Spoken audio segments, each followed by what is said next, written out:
Nah, kita sekarang beranjak pada pembahasan yang kedua, yaitu tentang ruang lingkup ilmu kalam.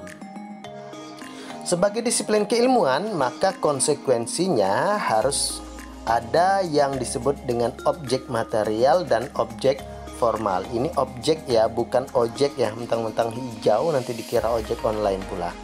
Nah, satu disiplin kajian mesti ada objek material dan mesti ada objek formal. Apa itu objek material? Objek material itu adalah sasaran yang dikaji dalam satu disiplin. Atau apa sih yang dikaji dalam satu kajian atau disiplin keilmuan, itu disebut dengan objek material. Sedangkan objek formal itu adalah pendekatan atau metode yang digunakan untuk menjelaskan objek material itu sendiri. Jadi objek material dan objek formal tidak bisa dipisahkan dalam kerangka disiplin keilmuan. Kemudian yang jadi pertanyaan, apa objek material dari ilmu kalam? Nah, yang dibahas di ilmu kalam sebagaimana sudah diterangkan secara implisit di video-video sebelumnya, bahwa yang menjadi bahasan utama dalam ilmu kalam yaitu permasalahan seputar ketuhanan, bahkan memiliki derivasi-derivasi yang lain, tapi tetap berfokus pada wilayah seputar ketuhanan. Pada awalnya memang pada peristiwa fitnah al-kubra, nanti kita jelaskan dalam video-video berikutnya, permasalahan teologis yang muncul itu memang tentang pelaku dosa besar. Apakah seorang muslim yang melakukan dosa besar itu masih tetap muslim atau dia sudah kafir? Nah, itu pembahasannya. Kalau dia sudah kafir berarti dia keluar dari agama Islam, murtad dan atau kafir. Orang kafir itu pada sejarahnya ada pemikiran yang menyatakan ketika seorang muslim sudah kafir maka dia sudah murtad dan menentang Tuhan, dan orang yang menentang Tuhan harus dimusnahkan. Nah, muncul perdebatan seputar hukum orang yang melakukan dosa besar. Pada perkembangan selanjutnya, tema-tema seputar masalah ketuhanan ini berkembang mencapai wilayah konsep keimanan, hubungan akal dan wahyu, kemerdekaan manusia, tentang kekuasaan Tuhan, keadilan Tuhan, sifat Tuhan, dan pembahasan-pembahasan seputar ketuhanan lainnya. Khusus dalam mata kuliah ilmu kalam pada semester ini, kita juga mengambil beberapa tema yang berkembang saat ini. Maka saya masukkan di situ adalah bahasan tentang moderasi beragama. Kemudian ada bahasan tentang Islam Nusantara. Ada bahasan yang memotret perdebatan seputar khilafah, dan ada juga upaya untuk melihat atau memahami seputar perdebatan antara kelompok ateisme atau new atheism dengan kelompok beragama. Nah, hal ini saya pikir penting untuk dilakukan agar ilmu kalam itu tidak hanya berada dalam ranah teoritis dan historis gitu. Jadi harapannya ilmu kalam juga bisa dikontekstualisasikan untuk menghadapi beberapa permasalahan kontemporer, sehingga keilmuan ini bisa membekali kawan-kawan mahasiswa untuk melihat lebih jernih bagaimana sih permasalahan kontemporer ini dilihat dari sudut dinamika pemikiran tentang ketuhanannya, kurang lebih begitu. Nah, itu objek materialnya. Kemudian bagaimana dengan objek formalnya? Objek formal, metode atau pendekatan yang dilakukan untuk membahas permasalahan ketuhanan dalam ilmu kalam yaitu menggunakan rasionalitas. Jadi, rasionalitas merupakan hal yang digunakan untuk menjelaskan, mempertahankan, dan membenarkan tentang keyakinan ketuhanan dalam beberapa aliran kalam.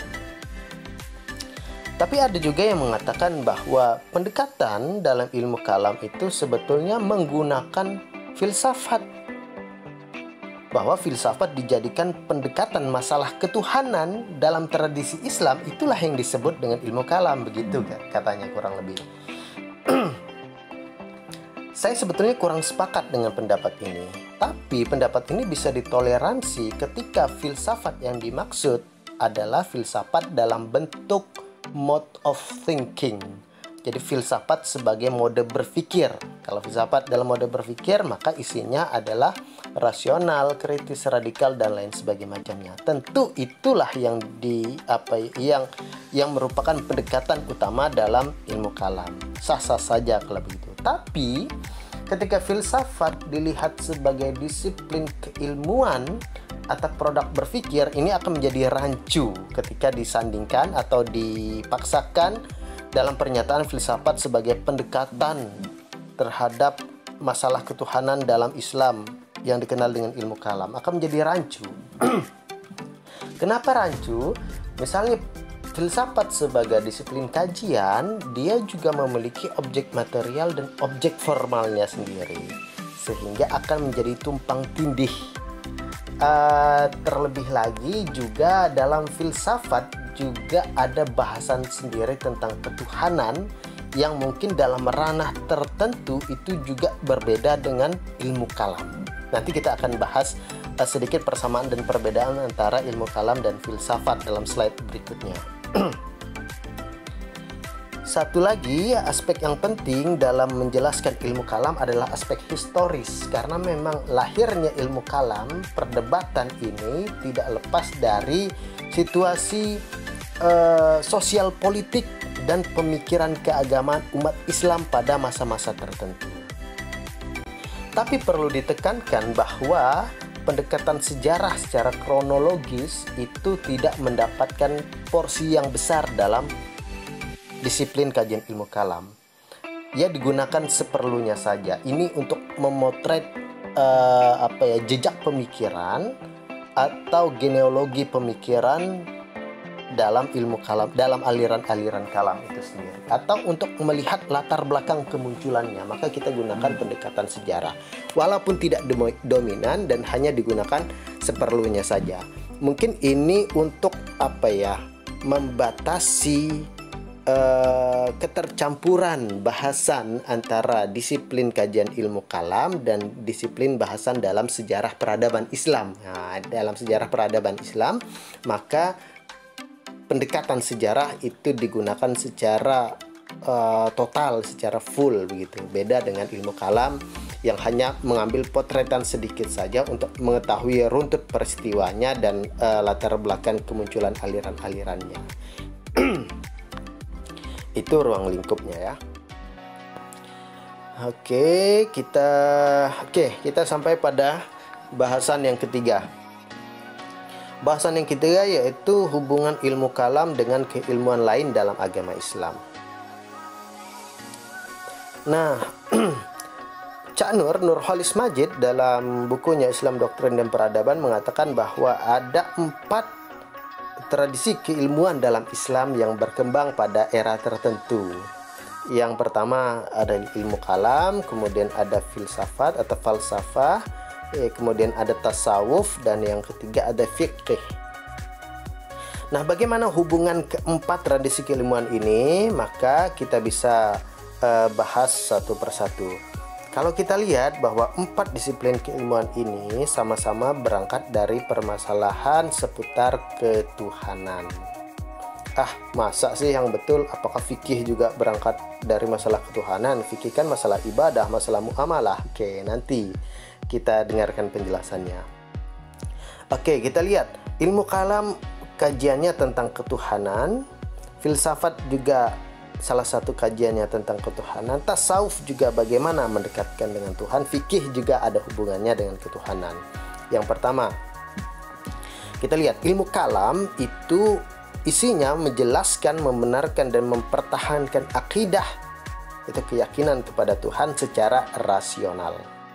Jadi dia menggunakan pendekatan rasional. Filsafat juga sama, dia menggunakan pendekatan rasional juga. Tapi ruang lingkup bahasan filsafat itu lebih luas dari ilmu kalam. Sebagaimana kita ketahui bahwa ruang lingkup filsafat adalah segala sesuatu yang ada. segala sesuatu yang ada paling tidak dijabarkan dalam 3 hal, yaitu tentang ketuhanan, satu, kedua tentang manusia, dan tentang alam. Jadi ruang lingkup bahasan filsafat lebih luas dibandingkan ilmu kalam. Yang ketiga, tasawuf. Nah, kalau kalam dan filsafat itu menggunakan pendekatan rasional, maka tasawuf menggunakan pendekatan intuisi, pendekatan yang sering diterjemahkan dengan rasa atau hati atau zauk gitu. Masalah di tasawuf adalah bagaimana mendekatkan diri kepada Tuhan. Dalam beberapa ajaran tasawuf bahkan disebutkan kebersatuan dengan Tuhan yang kita kenal dengan istilah hulul ya, atau manunggaling kaulo gusti istilah Jawanya. Nah, jadi berkaitan dengan ketuhanan tapi upaya mendekatkan diri kepada Tuhan. Dengan cara apa? Dengan cara tazkiyatun nafs, pembersihan diri, dan olah jiwa atau olah rasa. Kemudian yang terakhir, nah fikih, apakah fikih juga berkaitan dengan ketuhanan? Iya dong, fikih mengatur atau memberikan bimbingan bagaimana cara kita mengabdi kepada Tuhan. Nah, begitu. Jadi tentang aturan praktis amaliyahnya itu berada di bidang fikih. Aturan praktis amaliyah pengabdian seorang muslim kepada Tuhannya, ujung-ujungnya juga kepada wilayah ketuhanan. Nah, kita lihat aspek lainnya. Kalau dalam ilmu kalam, dia berangkat dari keyakinan religius dulu. Jadi keyakinan religius atau keyakinan keagamaan ini yang kemudian dijustifikasi dengan pendekatan rasional. Jadi rasio atau rasionalitas itu berfungsi untuk mempertahankan, menjelaskan, dan membenarkan keyakinan-keyakinan religius itu sendiri. Ini berbeda dengan filsafat. Nah, filsafat itu tidak terikat dengan doktrin keagamaan. Dia tidak terikat dengan kepercayaan-kepercayaan tertentu dalam agama tertentu, tapi filsafat berpijak murni pada logika atau rasionalitas, begitu ya. Itu bedanya. Jadi seringkali dikatakan apabila dalam ilmu kalam itu berangkat dari sebuah kepastian religius dalam artian keyakinan religius, sedangkan dalam filsafat itu tidak berangkat dari kepastian, bahkan berangkat dari keraguan. Makanya filsafat itu bertanya gitu ya. Jadi dia hanya bersandar pada logika semata dan tidak terikat pada doktrin-doktrin keagamaan atau kepercayaan-kepercayaan tertentu yang dianggap pasti dalam ajaran-ajaran agama. Itu bedanya. Tapi keduanya sama-sama menggunakan pendekatan yang rasional. Kemudian tentang tasawuf ini karena dia menggunakan rasa, menggunakan intuisi, jadi tidak bisa atau sangat sulit kita gunakan atau kita jelaskan dengan pendekatan rasional. Makanya tingkat kebenarannya juga berbeda dengan tingkat kebenaran logis. Tingkat kebenaran dalam tasawuf itu bisa disebut dengan subjektif karena hanya orang yang melakukannya yang merasakannya. Dalam istilah yang lebih sakral disebut bahwa kebenaran dalam tasawuf itu disebut dengan kebenaran huduri, yaitu kebenaran langsung yang diperoleh. Jadi tidak dengan upaya penalaran, tapi dengan upaya kebenaran langsung yang diperoleh dari objeknya. Kesatuan antara objek dan subjek lah kurang lebih bahasanya begitu, bahwa kebenaran dalam tasawuf itu biasanya kebenaran yang langsung dilimpahkan oleh zat yang maha kuasa atau maha sempurna, atau yang biasa kita sebut dengan Tuhan. Nah, kemudian dalam fikih, verifikasi kebenarannya atau cara pengambilan keputusannya merujuk pada usul fiqh. Usul fiqh ini berisi tentang kaidah-kaidah tertentu atau aturan-aturan tertentu, pengambilan dalil untuk memutuskan satu perkara atau hukum. Nah, dalam fikih sendiri itu ada sumber hukum. Paling tidak ada 4 sumber hukum yang dijadikan landasan dalam fikih. Ada Al-Quran, ada hadis atau sunnah, kemudian ada ijma atau ijtihad, kemudian ada qiyas. Jadi 4 itu yang menjadikan ukuran dalam mengambil satu keputusan atau hukum atau perkara di dalam fikih. Nah, kalau kita lihat tasawuf itu berurusan dengan hal-hal yang bersifat batiniah, bersifat internal, bersifat apa ya? Ya, dalam bahasa ilmiahnya disebut bersifat esoterik. Sedangkan fikih itu adalah bersifat eksoterik, yaitu hal-hal yang membahas berkaitan dengan seputar lahir ya, kurang lebih begitu. Kalau tasawuf esoterik, kalau fikih eksoterik, kalau filsafat dan kalam seputar wilayah rasionalitas. Kurang lebih begitu hubungan antara ilmu kalam, filsafat, tasawuf, dan fikih. Mungkin ada beberapa penjelasan yang kurang dari saya atau yang kawan-kawan ketahui, bisa kawan-kawan tambahkan di kolom komentar. Sekian dari saya, dan saya pikir cukup, dan kita lanjutkan pada pembahasan berikutnya. Sekian dan terima kasih. Billahi taufiq wal hidayah. Assalamualaikum warahmatullahi wabarakatuh.